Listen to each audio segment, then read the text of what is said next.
The beast. Are we capitalists or only captives? Listen, the world is not what it seems. A shadow walks beside us, older than empires, younger than our greed.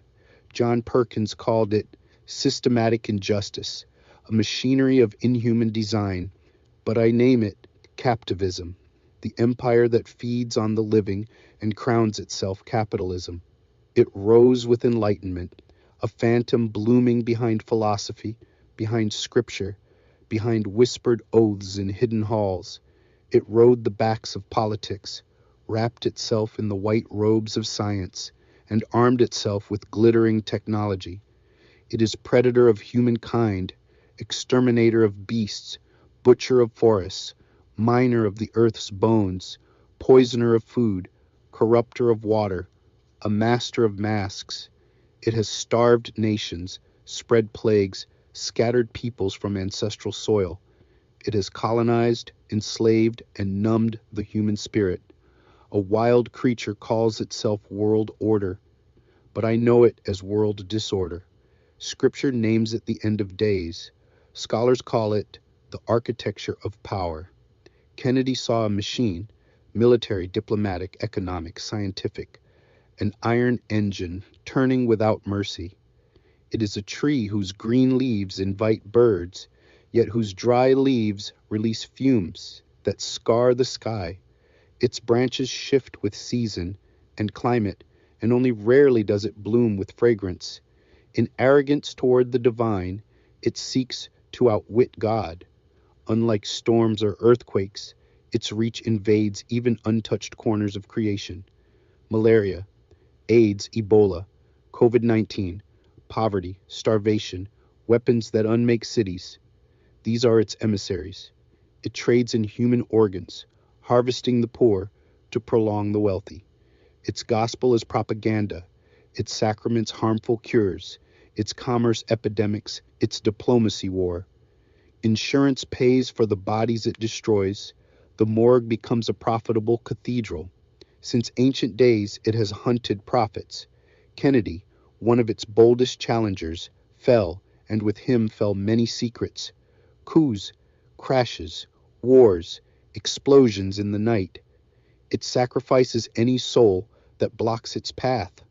Fed by the fat of farmers whose lands were stolen, this monstrous tree has grown across civilization, tearing the social fabric thread by thread. Its breath is the stench of consumed humanity. Its roar contaminates the air. Kennedy warned us.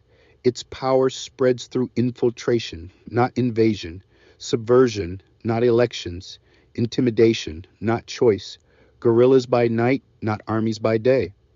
A monolithic, ruthless conspiracy moving in silence. To rival God, it shifts borders, summons disasters, steals the wealth and lifespan of every creature it touches. It sails the skies, walks the land, dives the seas, and believes it owns them. Yet none of this will save it from the ruin written in its destiny. But tell me, are we not the ones who feed this beast?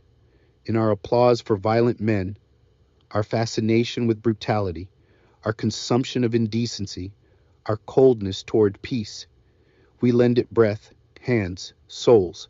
So I examine my conscience and ask you to examine yours. Do the ancient codes still bind us to Eden's first sin? Do we still reach for forbidden fruit?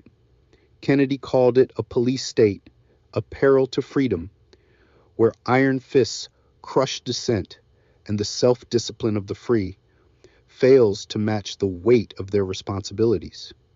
Thus, disorder grows, and the oppressed remain unfree. Institutions meant for justice become markets of corruption, auction houses for thieves.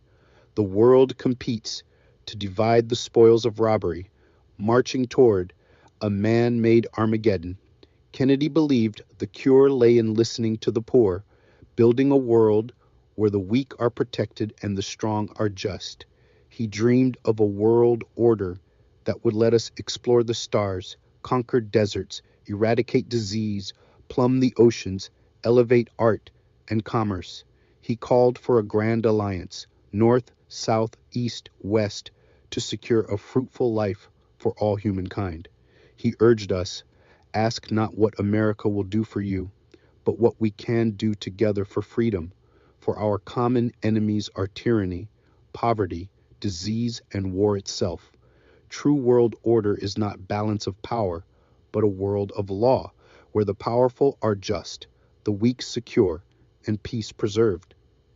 Yet the disorderly world baptized itself as order, weakening institutions, shattering families, enthroning immorality as a way of life.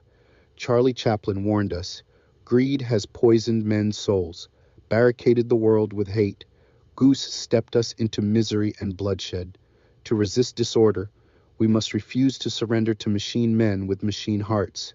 I have named this beast world disorder. What name will you give it?